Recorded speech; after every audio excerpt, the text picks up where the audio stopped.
बिस्मिल्लाहिर्रहमानिर्रहीम।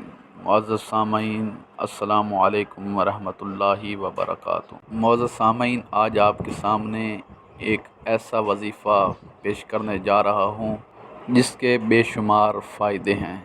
और ये वजीफ़ा वो लोग जिन्होंने कुर्बानी की है या जिन्होंने नहीं की वो भी कर सकते हैं। लेकिन उससे पहले अगर आप हमारे चैनल पर नए आए हैं तो हमारे चैनल को सब्सक्राइब कर लें, और अगर आपको ये वीडियो अच्छी लगे तो इस वीडियो को लाइक और शेयर करना ना भूलिएगा। वो लोग जिन्होंने कुर्बानी की है या जिन्होंने नहीं की और उनके पास कुर्बानी का गोश्त है, वो लोग ये अमल कर सकते हैं। करना क्या है कि आपने एक गोश्त का छोटा सा टुकड़ा ले लेना है और उसको अच्छी तरह साफ़ कर लें, और इस पर 313 बार या शहीदो पढ़कर, लेकिन ये अमल सिर्फ़ और सिर्फ आपने कुर्बानी के गोश्त पर करना है। पढ़ने के बाद आपने उस गोश्त के छोटे छोटे टुकड़े कर लेने हैं।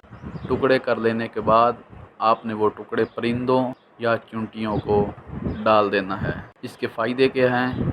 बेज़बानों की दुआएं मिलेंगी, नागहानी आफ़ात से हिफाजत होगी, जिस बीमारी का तसव्वुर करेंगे इंशाअल्लाह वो बीमारी ख़त्म हो जाएगी, नस्लों की बेऔलादी ख़त्म हो जाएगी। गोश्त का जितना बड़ा टुकड़ा होगा इतना वाफिर गैबी रिज़्क़ मिलेगा।